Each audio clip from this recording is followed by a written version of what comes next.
আসসালামু আলাইকুম। এখন শুনবেন সংবাদ শিরোনাম। রাজশাহী সহ উত্তরের ৩ জেলা থেকে দ্বিতীয় দিনের মতো দূরপাল্লার চলাচল বন্ধ।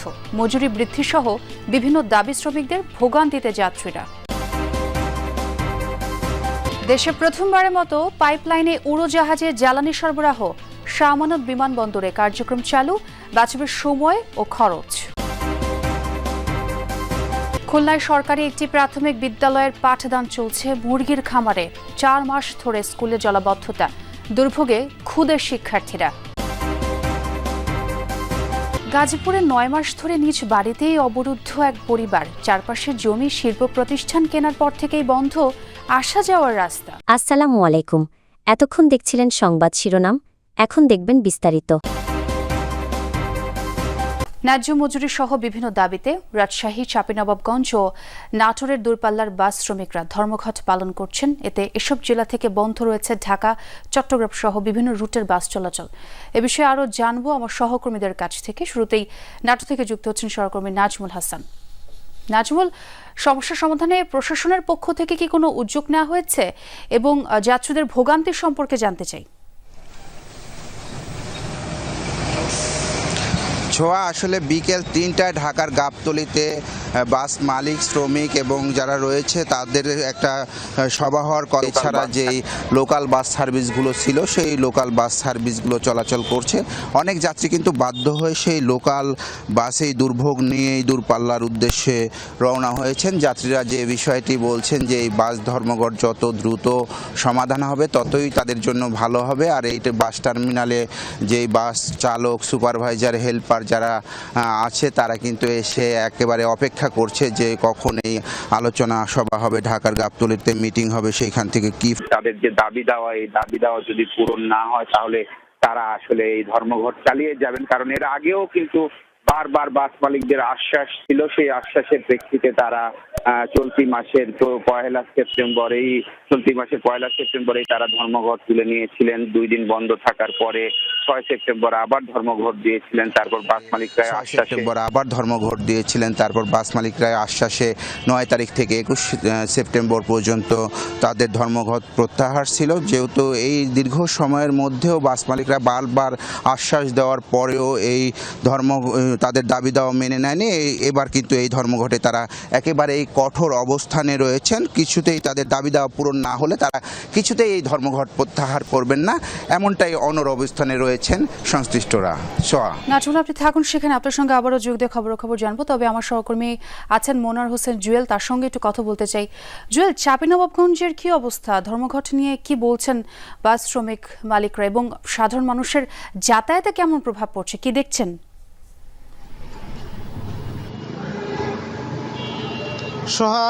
সহকর্মী নাজমুল নাটোর থেকে যে কথাগুলো বলছিলেন, একই পরিস্থিতি চাঁপাইনবাবগঞ্জের পরিস্থিতিটা আমরা বলতে পারি। এখন যে বিষয়টি হচ্ছে যে এই অঞ্চলের যে যাত্রীরা রয়েছেন তারা যে ভোগান্তিতে রয়েছেন, পাশাপাশি যারা এই পরিবহন শ্রমিক রয়েছেন তারাও কিন্তু বারবার একটি কথা বলছিলেন যে তারাও কিন্তু অনেকটা নিরুপায় হয়ে এই ধরনের কর্মসূচি দিতে বাধ্য হয়েছেন। কারণ অন্যান্য আরও কয়েকটি পরিবহন সংস্থা রয়েছে যাদের বেতন কাঠামো কিন্তু এই পরিবহন শ্রমিকদের চাইতে বেশি। তো স্বাভাবিকভাবে এটা একটা বৈষম্যের সৃষ্টি হয়েছে বলে তারা দীর্ঘদিন থেকে দাবি করছেন। কারণ এই ধরনের বেতন কাঠামো যদি চলতে থাকে, একই ধরনের কর্মকাণ্ডে একাধিক রকম বেতন কাঠামো, সেক্ষেত্রে বৈষম্য তৈরি হয়। এবং তারা দীর্ঘদিন ধরে কিন্তু এটি সমাধানের জন্য মালিক পক্ষকে বলে আসছিলেন, কিন্তু মালিক পক্ষ কিন্তু তাদের দাবি যে তারা মালিক পক্ষ এটা কর্ণপাত করেননি। এবং গতকালকে যে ধর্মঘট কর্মসূচি তারা চালু করেছেন সেখানেও কিন্তু মালিক পক্ষের প্রথমে সাড়া পাওয়া যায়নি। আজকেই থেকে কিন্তু রাত্রে থেকে তাদের সাড়া পাওয়া গেছে এবং আজকে একটি শ্রমিক ফেডারেশনের মধ্যস্থতায় মালিক পক্ষ এবং যে শ্রমিক নেতৃবৃন্দ রয়েছেন তাদের একটা মধ্যস্থতার কথা রয়েছে। চাঁপাইনবাবগঞ্জ, রাজশাহী এবং নাটোরের শ্রমিক নেতৃবৃন্দ ইতিমধ্যেই ঢাকা আলোচনা অনুষ্ঠিত হওয়ার কথা রয়েছে। নেতৃবৃন্দের দাবি যে এই ধরনের আলোচনা যদি মালিক পক্ষ যদি আগ্রহী থাকেন তাহলে হয়তো এই সমাধানটা হয়তো আজকে সমাধান হবে এবং যাত্রীদের যে ভোগান্তি বা অন্যান্যদের যে ভোগান্তি সেগুলো লাঘব হবে। আজ থেকে পাইপলাইনের মাধ্যমে চট্টগ্রাম বিমানবন্দরে যাবে জেট ফুয়েল। সকালে পতেঙ্গায় পদ্মা অয়েল কোম্পানি লিমিটেডের প্রধান স্থাপনায় নতুন পাইপলাইন উদ্বোধন করেন খনিজ সম্পদ মন্ত্রণালয়ের সচিব মোহাম্মদ সাইফুল ইসলাম। এর মাধ্যমে চট্টগ্রামের পতেঙ্গা ডিপো থেকে সরাসরি শাহ আমানত আন্তর্জাতিক বিমানবন্দরে জেট ফুয়েল সরবরাহ করা হবে। প্রতিষ্ঠানটির কর্মকর্তারা জানান, দেশের কোনো বিমানবন্দরে এই ধরনের সুবিধা এটাই প্রথম। আগে বিমানবন্দরে ট্রাকের মাধ্যমে তেল পৌঁছাতে সময় লাগত প্রায় 24 ঘন্টা। নতুন এই পদ্ধতিতে মাত্র 90 মিনিটেই জ্বালানি সরবরাহ সম্ভব হবে। 10 থেকে 15 জন মানুষ প্রয়োজন হতো, এখন একজন অপারেটর কম্পিউটারের মাধ্যমে পাম্প পরিচালনা করতে পারবেন। এতে বছরে অন্তত 2.5 কোটি টাকার সাশ্রয় হবে। দর্শক, আজ থেকে পাইপলাইনের মাধ্যমে জেট ফুয়েল যাচ্ছে চট্টগ্রাম বিমানবন্দরে। এই বিষয়ে আগেও আপনাদের জানিয়েছি খবরে। এবার একটু সরাসরি যুক্ত হবো আমার সহকর্মী শহীদুল সুমনের সঙ্গে। তার কাছ থেকে জানবো উদ্বোধনীর ব্যাপারে। সুমন, যেমনটি জানাচ্ছিলাম দর্শকদের, এই প্রকল্পটির উদ্বোধন অনুষ্ঠান সম্পর্কে আমাদের বিস্তারিত তথ্য জানাবেন।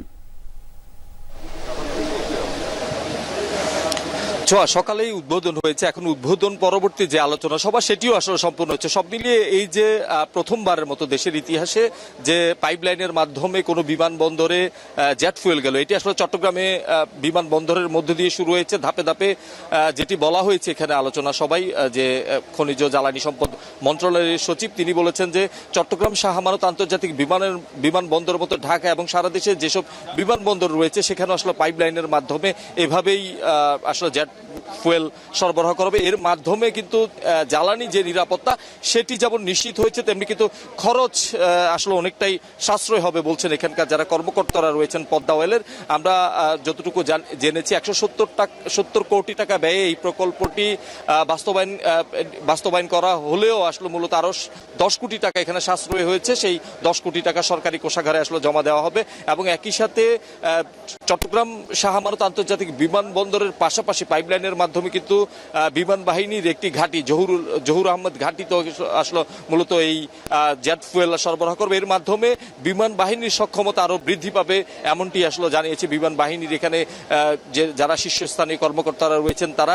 একই সাথে শাহ আমানত আন্তর্জাতিক বিমানবন্দরে যিনি ব্যবস্থাপক রয়েছেন তিনি আসলে বলছেন যে চট্টগ্রাম বিমানবন্দরে যে সক্ষমতা, এর মাধ্যমে কিন্তু সেই সক্ষমতা আরো বৃদ্ধি পেয়েছে।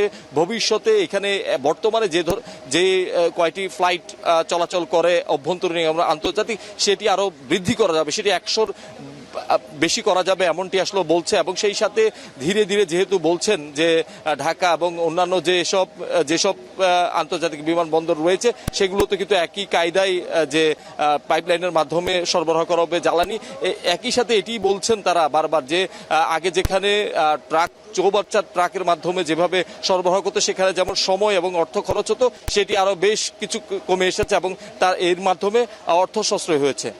শিক্ষক লাঞ্ছনাকারীদের শাস্তি ও প্রাতিষ্ঠানিক সুবিধা পুনর্বহালের দাবিতে রাজশাহী বিশ্ববিদ্যালয়ে তৃতীয় দিনের মতো কমপ্লিট শাটডাউন কর্মসূচি পালন করছেন কর্মকর্তা কর্মচারী ও শিক্ষকদের একাংশ।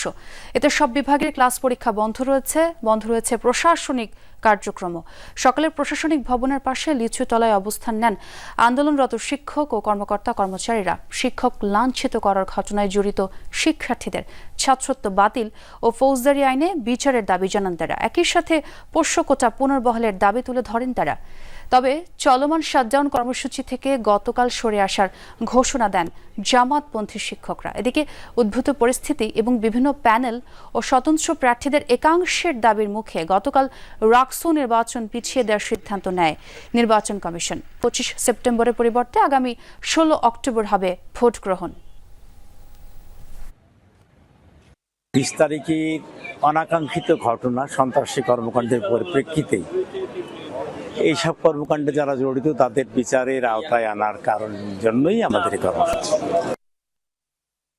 4 মাস ধরে জলমগ্ন খুলনার ডুমুরিয়া উপজেলা। রাস্তাঘাট, বাড়িঘরের পাশাপাশি পানিতে নিমজ্জিত 6টি প্রাথমিক বিদ্যালয়। এর মধ্যে একটি স্কুল পাঠদান কার্যক্রম চালিয়ে নিচ্ছে মুরগির খামারে। দুর্গন্ধযুক্ত সেই পরিবেশে ঘন্টার পর ঘন্টা চলছে শিশুদের ক্লাস। দুর্ভোগের কথা জানা থাকলেও জলাবদ্ধতা নিরসন বাদে সমাধান আসবে না বলে জানালেন জেলা প্রাথমিক শিক্ষা কর্মকর্তা।